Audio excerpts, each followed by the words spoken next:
idea where exposing emotional wounds to the open air would lead. I was not prepared for the dozens of small kindnesses that inevitably fell my way, like brightly colored leaves at the first sign of cold. But then I still had much to learn about trust. I suppose I believed that Talisman was just another street, and that streets did not have the power to heal.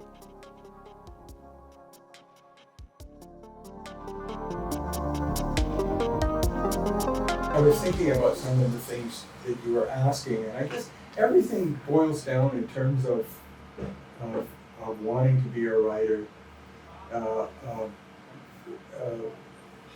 Has a lot to do with the fact that I was born with cerebral palsy. So I was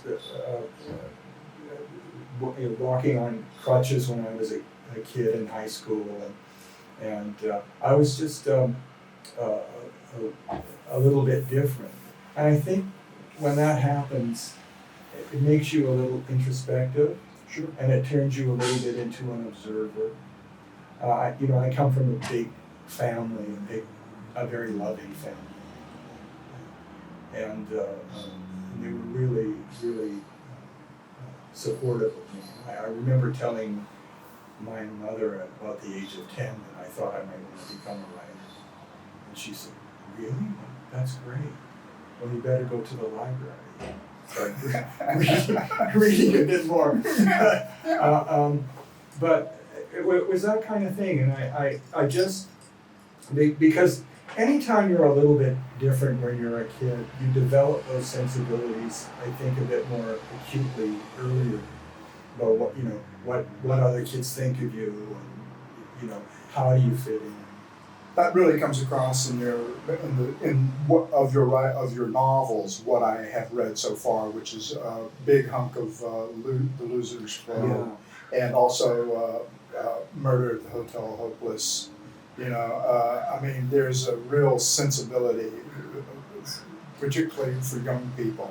I have an older brother who was really into sports and baseball and things like that, and he really passed on his love for baseball when I was a kid. Yeah. And I guess I became sort of more acutely aware that when I realized that I couldn't play sports. Sure. And I really wanted to. Yeah. Everything sort of worked out in a way where I really started to read a lot. I watched an incredible amount of television growing up. Probably more television than was really healthy for me. I still haven't gotten at my age. I still haven't gotten over the idea that I'm so technologically challenged.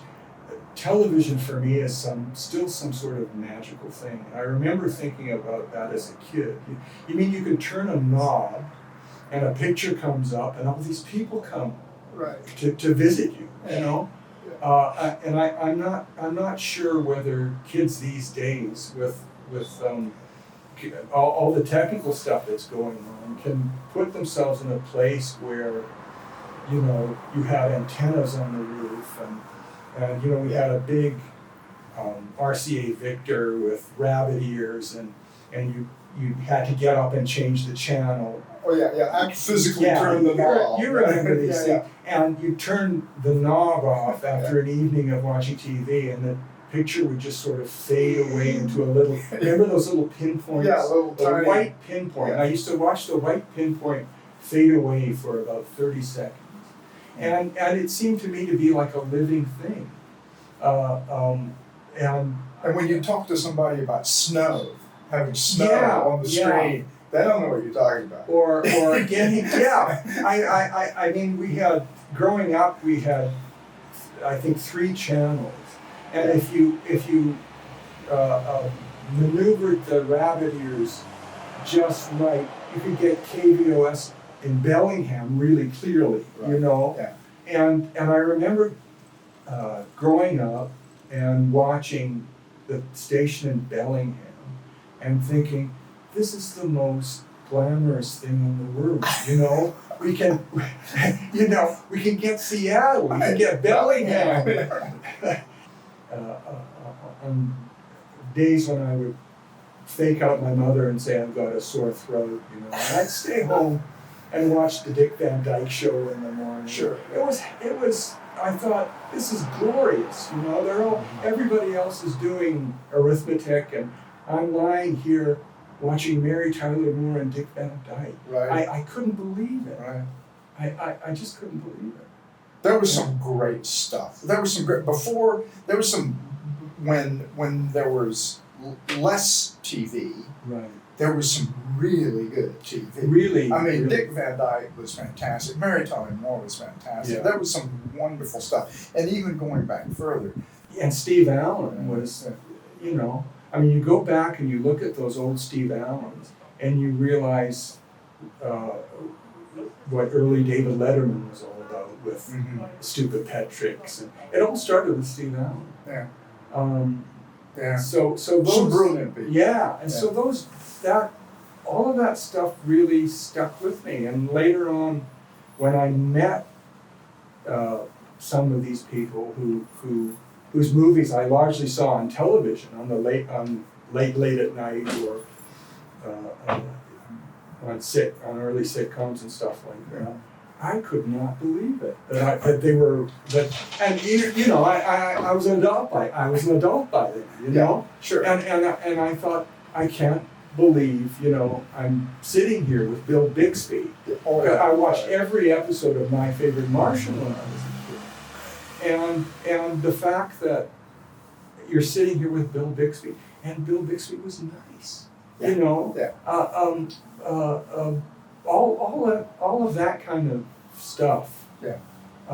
That goes back to when you were a kid, and it's all because you turn that little knob, and because you stayed home. And because I stayed home. Yeah. And for me, there was a guy that I'd actually met later on, just before he retired, and he programmed all these wonderful movies for the CBC late at night. The Thin Man movies with William Powell and Myrna Loy, all these old movies with Clark Gable and Carol Lombard. These wonderful screwball comedies that were in black and white. Yeah. And our set was in black and white. It wasn't a color set. Yeah. And I just sort of absorbed a lot of that stuff. Yeah. A lot of the lines and a lot of a way of life that never really existed for me. But they all those glamorous nightclubs, where they would go, or those beautiful Fred Astaire and Ginger Rogers movies where they go into those Art Deco nightclubs. Yeah. I love that stuff. And the mechanics of storytelling. Yeah. Right, which were very sophisticated in the old movies. Yeah, and I began to notice the screenwriters and the directors at one point when I was a little bit older, and screenwriters like Donald Ogden Stewart, all these, and I watch these things to this very day, like on Turner Classic Movies and stuff like that. And some of these movies I've seen numerous times, but I'm always noticing something else. Yeah. And going to the movies like when they have these screenings of Casablanca or Breakfast at Tiffany's on the big screen. That was a real revelation for me because I'd seen most of these things on a small screen. Yeah. And when these musicals or these comedies open up, you realize that you only see about the centerpiece of a movie. Oh yeah, when they got the widescreen. Yeah. When they had the ability. And then you see some of these things, these classic movies on the big screen, and it's a revelation. Yeah. Seeing not panned and scanned. Yeah, seeing those crowd scenes that Michael Curtiz did in Casablanca. It's just amazing. I was desperately trying to interview Lauren Bacall when she was here doing a lecture on notable women at the Orpheum. I forget what it was called. And she wasn't doing interviews, so I went there with my sister just to listen to her talk. And they had an open mic at the end. And my sister sort of nudged me and said, you've got to get up there and ask a couple of questions, because people were asking me, what's your favorite color? This kind of stuff. Blue. Yeah. So I got up there, and I remember the mic was way up there, and I thought, I don't want to go up all these stairs and stuff like that. And I was way up there, and she couldn't see me. And I said, I have a story for you. And I said, I think I saw The Big Sleep, that wonderful Chandler movie with Bogart and Bacall. If it wasn't her first movie, it was pretty close. Yeah. And I said, I was about 12 or 13, and I remember watching the movie and seeing there's a scene in the movie where she's perched on Philip Marlowe's desk, and Bogart is Marlowe, and she's talking, and she's wearing a beret and a suit. She's just sitting on the edge of the desk and talking. It was incredibly, flirtatious, subtle but flirtatious scene. Yeah. And I said, the next night, honest to God, my voice changed. And I thought, there was a second there where absolutely true. And there was a second there where I thought, I've just pushed it a little bit too far. And then you hear this big, throaty Lauren Bacall laugh. Right. And then the Orpheum was packed. Right. And everybody just exploded in laughter. That's great. And I thought, this is my moment. A few years have passed since then, but somehow I still had the idea in the back of my mind that a Grace Kelly was out there. All I had to do was work my way up to Cooper. Our ideals, like old movies, have a way of sticking around. One of my really early influences was seeing him in 1,000 Clowns. I have never seen that. Oh, you've got to see it. I've never seen that. You've got to see it. It's an amazing movie, and it came along at a time when I watched it, and I watched a few movies. When I'd gotten out of school and I was teaching drama for 2 years. Okay, and where were you teaching? In a junior high in Richmond. Oh, okay. Yeah. And I'd just gotten out of school, and both my parents were very ill. It was probably the worst 2 years of my life. It was really bad. I hated going to work, and it wasn't working out very well. And I'd done, I did really well in school. I'd done well in my practicums and all that kind of stuff. But life kind of intervened. It was just a terrible time for me. And I started to stay up because I couldn't sleep. And I watched 1,000 Clowns on the Late Show. And 1,000 Clowns is about this guy who doesn't, he writes for a kids show. And he really feels out of place. And he just doesn't feel like, why do I need to work? This isn't kind of working out. Right. And he kind of adopts this 13-year-old kid. He ends up. It's a really beautiful movie.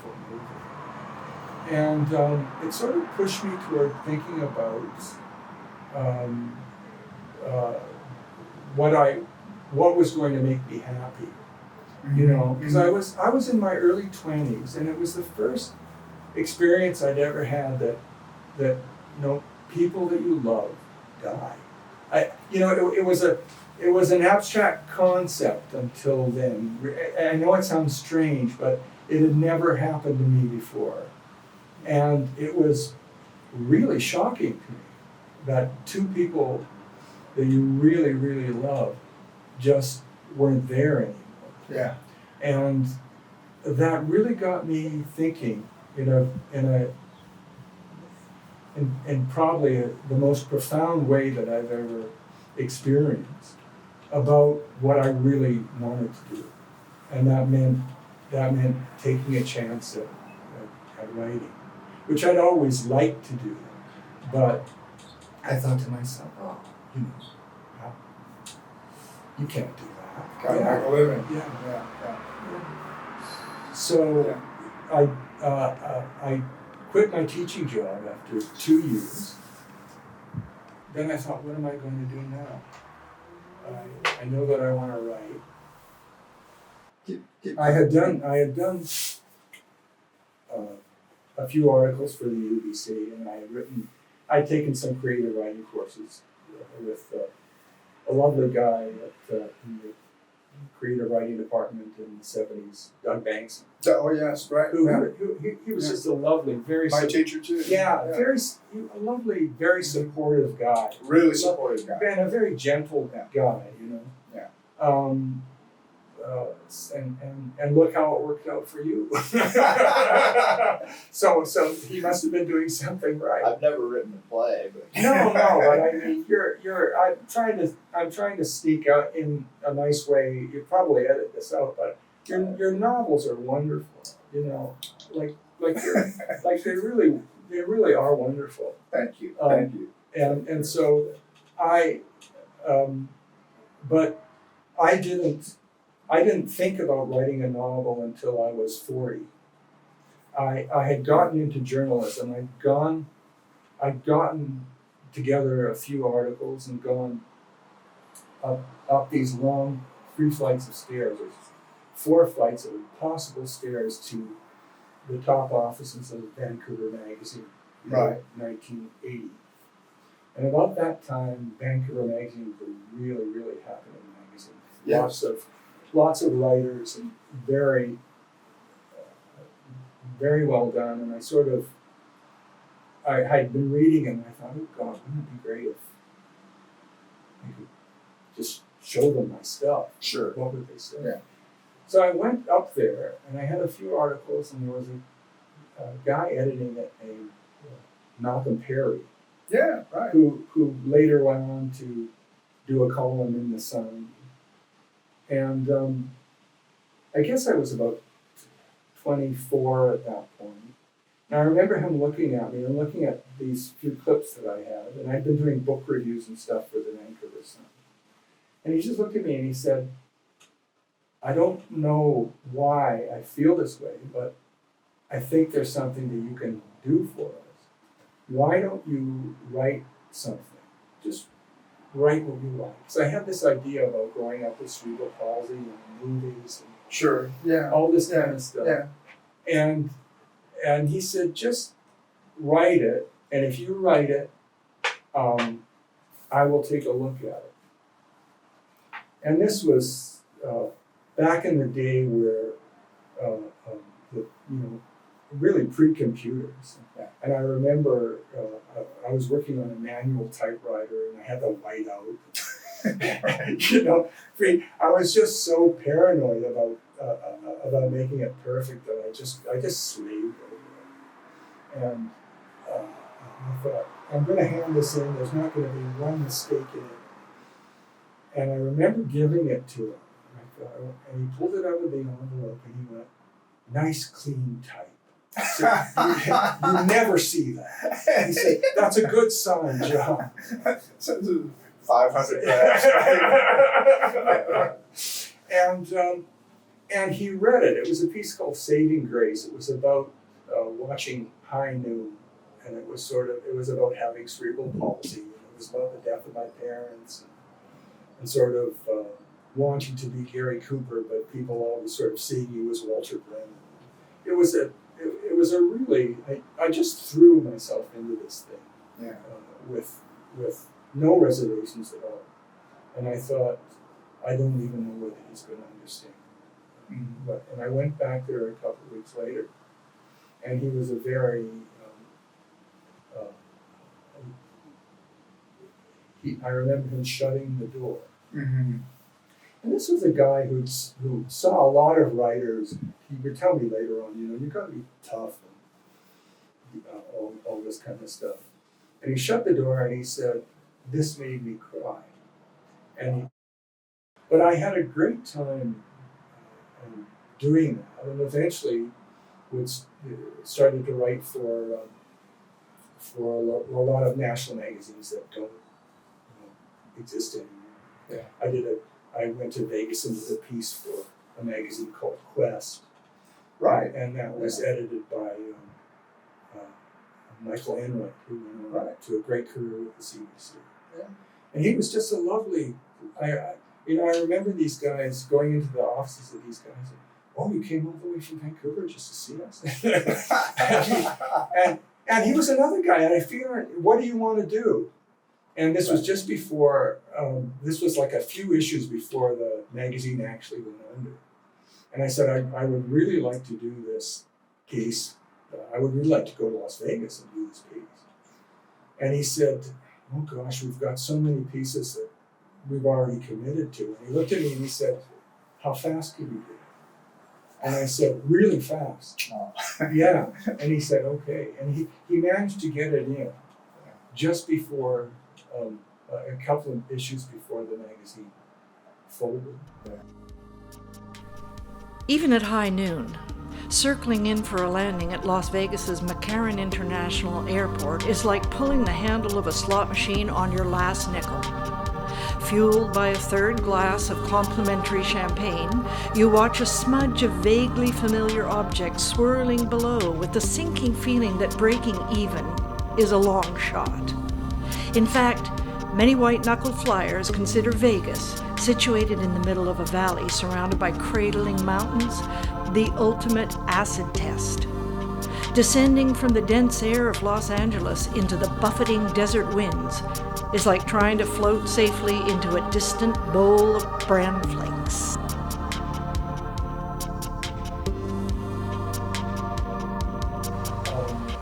I just sat there and watched people. I watched people gamble, and I watched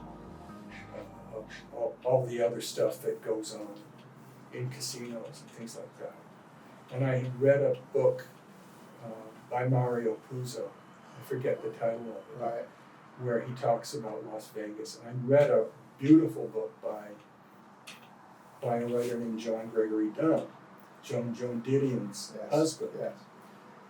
who wrote a book called, I think it was called Vegas, The Darker Side of a Dream or something like that. And I always remember the first line. It went, in the summer of my nervous breakdown, I went to Las Vegas because I thought nobody would notice. That's the first line of this book. That's a great line. And he happened to be, years later, he went, because the two of them wrote screenplays to finance all the books that they wrote. And I was doing a piece for the LA Times, and they had written a screenplay that Tom Selleck was in for HBO.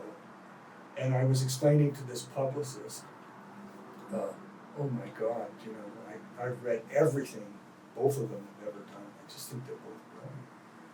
I said, well, they're in LA now. Why don't I call them up and you can talk to them on the phone? And I talked to both of them on the phone, and I just blurted out. It was sort of like that thing with Lauren Bacall. I just blurted out how much they meant to me. And there's always this pause where I think, oh, I don't know whether I've expressed myself well. And both at the same time said, oh, John, you've made us so happy. We're so happy that you love our work. That's great. And, it's that kind of stuff. I never thought I'd have a chance to do, like make those kinds of connections with people. Yeah. And I know. they were very, I'm sure you've had the same experience. The distance seems humongously distant. It's so far away. So, it's, did you, like when you're working with different actors, did you ever have that experience? Well, I did This Boy's Life, and I was in a scene with De Niro. Yeah, what a remarkable movie. Remarkable movie, really interesting book. A very difficult director on that movie, and I won't get into that too much. But but I had this scene basically where he comes up to a table and I'm sitting at the table and he has a line or two and it's about entering a turkey shoot and I you know do his ticket. And then Ellen Barkin comes up and she's a woman and we're not going to have any women in this turkey shoot. You know, it's men only. And she says, well, I'm a member of the NRA, you know, and this is an NRA sanctioned event. I should be able to shoot. And, you know, there's a little bit of back and forth. And you know, I say, well, okay, you know, and she gets a ticket and she goes in. And that's it. It's basically about the kind of competition between the two of them about kind of who's on top, at least temporarily. Right. And so we start and the slate comes down and De Niro starts talking. This is just starts talking to me. And I talk back and he talks and I talk and he talks and I talk and we're just talking about stuff, you know. Yeah. And then, you know, when he feels like it, he puts the line in and then now we're back on the script and I do the thing and, you know, and Ellen Barkin comes in and she's right on the script and, you know, she doesn't do any of that. And we do it, and we do it. And we did that all morning. We did it, it was the first thing up, and we did it from like 7 in the morning until lunch. And I went back to the trailer, and it was like, oh my God, I've been improvising with Robert De Niro for the whole half of the day, you know? And it was just like, and they're paying you for it. And they're paying me for it. It was unforeseen. I for some reason, I hadn't thought that something like that was going to happen. Yeah. I mean, I remember interviewing Wilfred Brimley, and it was one of those situations. He was in town to buy a racehorse. I don't know why I remember the name of the race, but the racehorse was named Dancing in the Street, which I think is a great name for a racehorse. And so I went walking in there with my with a guy who often takes the pictures for my article, a guy named Alex Waterhouse Hayward. Yeah. Beautiful portrait photographer. So we walk in there, and Alex walks in there with all his equipment. I sit down, and he's about to do something. And I said, "Have you got a few minutes?" He said, I've got 5 minutes, son. No, that's not a really good sign. And so we started to talk, and I said, you know, your work really reminds me of Spencer Tracy. And his eyes just lit up, because he just revered Tracy. And he sort of said, who else do you like? And I said, well, I really like Robert Duvall. And that was it. And he went on for another hour, you know, another, like he would have gone on for 90 minutes. That was interesting for me too, because he looked at me and he said, if you hadn't been the kind of person that you are, this interview would have been over in 2 minutes. You know, he said, even though I promised 5. Yeah, even though I promised 5, it would have been done in 2. So. But as the weather warms up, something peculiar happens. You begin to shed your doubts like musty pieces of winter clothing, and that one perfect memory floats to the top. The home run ball sailing over the fence, yet leaving the trace of something wonderful behind. The relief pitcher breathing in the air that is laced with hope and going the distance. That lingering roar of satisfaction, the old man laughing out loud and throwing his straw hat into the air. Possibilities. Good question for you. You know, you did a lot of journalism and you've done reviews, right? Yeah. And you're also a novelist. So, having been a critic, how do you feel about critics? When you read somebody reviewing your work. Strange. There's just. This might be too personal. No. The first review has come out for the book, which is for the new book, which is actually not. I haven't. We have to publicize this book, Yeah. right? Yeah. It's a murder at the Hotel Hopeless. Yeah. Which I've finished, which is really good. A really excellent book. Thank you. It's to answer your questions. Question about how I feel being on the other side. I just think it's very relative. You know, I think with some people always get what you're trying to do, and others won't. Yes, that's right. And it's just for me being a critic, the most frustrating thing was when I started out doing it, you would have, say, 500 words to do a review or more, and that it kept shrinking and shrinking and shrinking over the years. So you really didn't have all that much time to express yourself. And my personal feeling is that I hate it when they rate things by stars. Yes, yeah. Pass or fail. Oh God, I can't stand that. And you know, what does 3 stars out of 5 mean? What is so I would always desperately try to explain, you know, why I felt this way. But I remember I remember reviewing an absolutely terrible movie by Nicolas Cage, and I thought I read the review afterwards, and I thought I'm at the end of my road, because I would never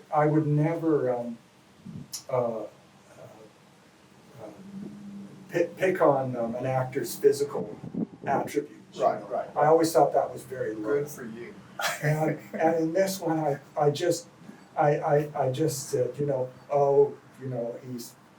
he looks terrible here, and I remember getting all sorts of letters. He's a beautiful man, you know, and may you rot in hell. I thought, you know, maybe it's time to leave.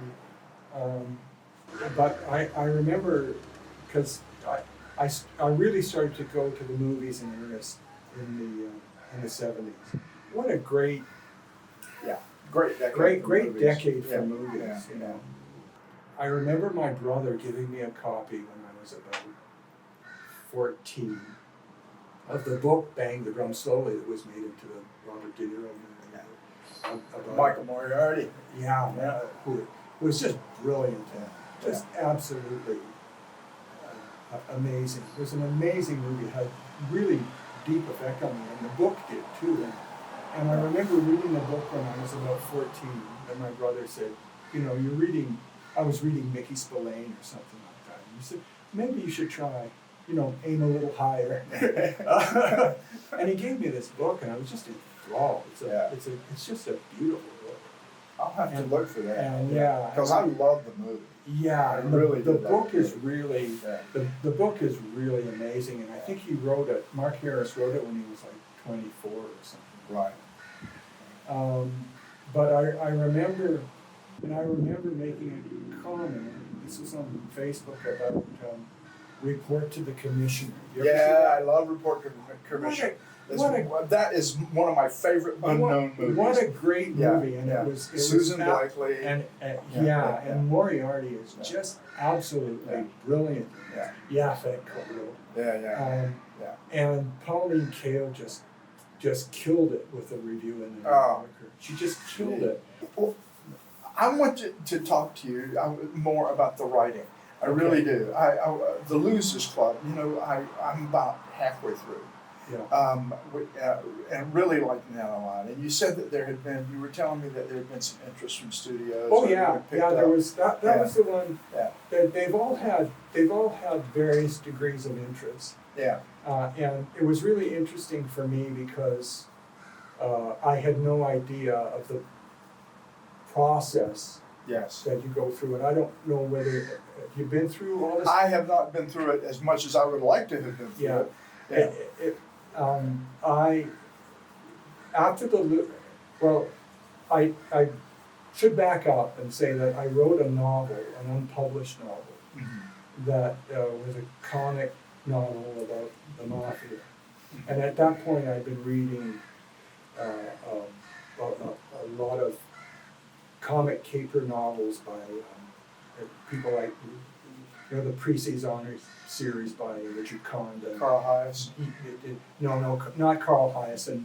He came later. Yeah. But I was reading a wonderful guy named Donald E. Westlake. Oh yeah, right. Who did all these comic novels about burglars and just an extraordinarily good writer, and another guy named Lawrence Block. Yes. And they did all sorts of noir stuff and darker stuff, but they were geniuses at sort of melding, crime stories with humor. And that really, really appealed to me. Yeah. And I was working on the Losers Club, and the Losers Club had been a finalist for the Governor General's Award. And then Heyday Films, who co-produced Harry Potter, was showing some interest in it. And this was all happening at the same time. And my agent was going, "Don't get excited yet, don't get excited yet." And I thought, well, one of these things has to happen. The production company that was interested in it had taken it to all these studios, and they weren't getting all that much interest. And so I get a call one day, like I mentioned to you, the phone rings, and "Hello, I'm so-and-so, I'm the 4th Vice President of 20th Century Fox. I've just read The Losers Club. Do you want the good news or the bad news?" I said, "Well, I'll take the good news." And she said, "I think it would make a wonderful movie." And I said, "What's the bad news?" "It's never going to be a movie." And I said, "Why not?" And she said, "Well, I'm the last person on the chain of command that reads the whole book. And then it gets pushed up the line to all these different vice presidents and presidents, and the plot gets, the farther up it goes, the plot gets shrunk down to a page or a paragraph. Yeah. And or a line. Oh, she said a line is much better if you can get it down. And I hadn't seen David Mamet's Speed the Plow at that point, but once I saw Speed the Plow, I understood perfectly what it was all about. And she said, it's not the kind of book that you can summarize to any degree. You have to read it. Yeah. And as soon as she said, but I just wanted to phone you and tell you that I think you've written a beautiful book. And these are the kind of things that would happen to me. Yeah. A lot. Like even the things that didn't happen, there were people that would phone you and say, early on, and say, "Keep going," So, but I immediately knew at that point in the first novel that I had written, there were so many things, people that were interested in it would leave and be replaced by somebody. Oh yeah. So it's a revolving, this, it's a revolving door, and every time I thought something was going to happen, that the person who liked it would leave, or there'd be a person who really liked it. I remember the second novel, King of the Lost and Found. There was an editor at Random House, New York, who was crazy about the book, and she kept writing me letters saying, "I'm trying really hard, and I really want you to know that I'm doing it bad for you." Yeah. She wrote me these lovely letters. Yeah. And she said, finally you get up to a certain point, and I think they had to make a decision with another book. They didn't know what I was. And and all of that stuff, but all the things that sustained me were, there was always somebody who wanted to try and kick something over the goal line, which meant a lot to me. Yes. Yes, for sure. And having that discussion with the person at 20th Century Fox made sense to me. Yeah. And what that did for me was very interesting, because then you think, well, this didn't happen and this isn't happening, and then you sit there and think, why am I doing this? motivates me to What do you want? what I want, Yeah. why am I doing this? And I think we've talked about this as well, because you enjoy the process of, and the sitting down and writing these novels. Yeah. I just get such enjoyment out of it, because nobody, later on somebody will tell you change this or do this, but the actual process of doing the draft and writing it, and because they're largely, there's a big humor component. Mm-hmm. I really Sure. enjoy it. Yeah. And so I thought, well, if you enjoy it and somebody wants it, or even if somebody doesn't want it, then and you know, you can use the journalism to pay the bills and have fun Yeah. doing this. You know, I've taught a couple of classes here and there, and people that want to write, especially novelists for some reason, they're very, very hung up on how can I get published, you know, what can I do? And if that's the first question you're asking, I really think you should reevaluate, because nothing's stopping you from writing. Yeah. Like absolutely. Shortage of papers. Sure, you know, yeah. And I you know, I probably learned more from the two novels that weren't published Mm-hmm. than I have from anything else I've ever written. It's you know, like that quote, Beckett quote, you know, fail and fail better. Fail better, yeah. Right. And it really answers, when you do exactly what you want to do, whether it's a success or not, it really answers a lot of questions. It answers a lot of questions for me. Yeah. You know, that I could actually, and if I had any regrets, it's not starting sooner. Because I didn't really start working on a novel until I was 40. Yeah. But as soon as I did it, I really thought, you know, Yeah. this is for me. And I think you've got to, I know other writers that really go through torment. Tell me about your Plan B, which was pretty a nonfiction book, you know, about Plan B was Mike Harcourt. Yeah, Plan B was a book that I wrote with Mike Harcourt, who's just a very inspiring guy. Yeah. This was, I guess, about 2004, and he'd taken a very serious fall Right. off a cliff. And severed his Pender spine. Island. Yeah. And there just happened to be a Coast Guard ship at the time that he fell that was just in there, and they got him there fast and managed to get him on the operating table very quickly. But that was a book about the process of healing, and you know, I interviewed surgeons, and I'd done that before. You know, I'd done a few medical articles before, but that's a book where I still get calls from people who have had taken serious falls, and Mike gets calls, and I get calls saying, you know, I've read this, and it's really kind of made a difference for me. So that was nice. You got the new book coming out in September. It's coming out in August. You must be working on something now. Right? I'm working on a few similar ideas for that. Are you going to expand? Is it going to become a series, maybe? I don't know. The book Murder at the Hotel Hopeless was really written as a standalone, but I can't stop thinking about the characters, which is kind of interesting. I just sat there and put on my movie producer hat and thought, oh yeah, this is a series, yeah. Don't tease me, Steve. I'm not teasing. I just wish I had the clout, you know. It was fun to do because it's much shorter. It's really a novella. Yeah. And it's written for kids.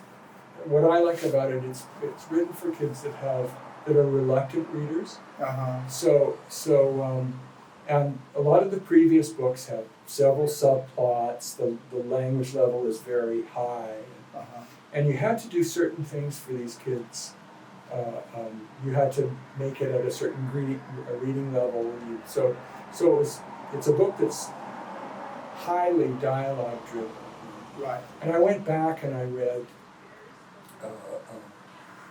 had fun reading Elmore Leonard and a bunch of other people that just, that are really dialogue driven books. George Higgins. Yeah, George Higgins. Oh. Fantastic. Friends of Eddie Coyle. Oh, That's. yeah. I remember being on. Sorry, we're digressing, but go ahead. We're digressing again. Isn't that a great movie? Yeah, it's a terrific movie. Yeah. Terrific movie. So It's one of the few movies I own. I don't own a whole lot of movies. We've moved enough times. And the book is great. The book is great. The book is fantastic. Everything he writes is fantastic. Yeah. It's fascinating. Wonderful. Mitchum does such a good job. Everybody in it. Yeah, I think it's really one of Mitchum's greatest performances. I really do. Yeah. That and I really like Out of the Past. That's another one I have not seen. Yeah. That's I can never get past Night of the Hunter. And I interviewed Lillian Gish. Oh yeah. That's great. And she was talking about Night of the Hunter. Tremendously intelligent woman. Yeah. Who was just talking so articulately about silent movies, and then talking about Night of the Hunter and working with Robert Altman and Alan Alda.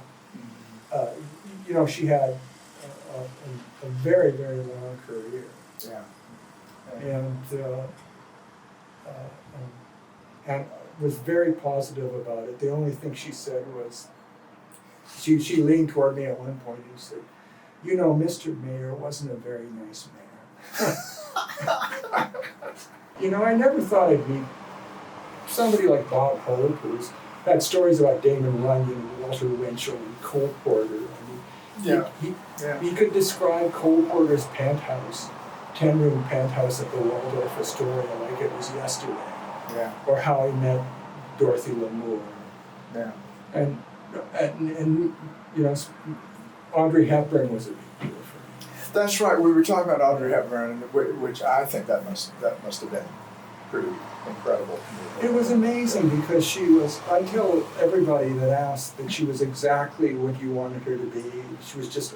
There was really no line between what you saw in the movies and that kind of sweetness and generosity.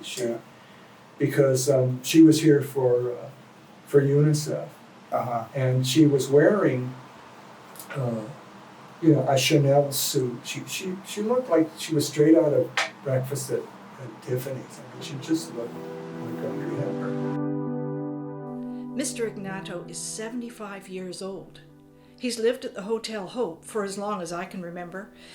Mr. Ignato has never bothered to tell me his first name, so sometimes I like to call him Iggy. Iggy knows pretty much everything about me. He knows that my dad was always promising to buy me a car one day, and how, when I was a kid, I couldn't wait to get my driver's license. Iggy knows that my dad drove off in the middle of the night in the only car we ever had, and that he never came back. So the book is about a kid who runs a kind of third-rate hotel with a single mother. And he becomes involved with a young actress. She's about 14 years old, and she's the star of a detective series called Little Miss Murder. And she's sort of like a 14-year-old version of Angela Lansbury Murder She Wrote. So she solves these murders on television. And the Charlie, who is the protagonist in this novel, has a friendship with an older guy at the hotel that he plays chess with. And it turns out that the older guy has a secret. He was an international jewel thief. I won't say anything more than that.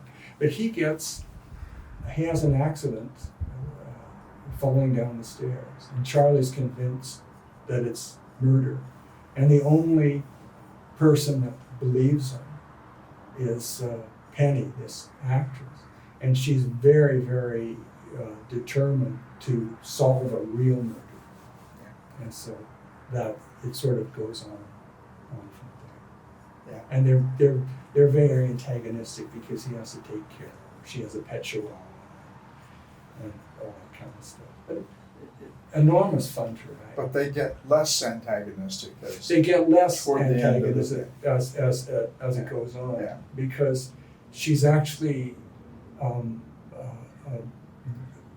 has practical experience at this kind of stuff because she's done, several seasons of this show. So there's nothing she hasn't seen. Yes. And he's amazed by this.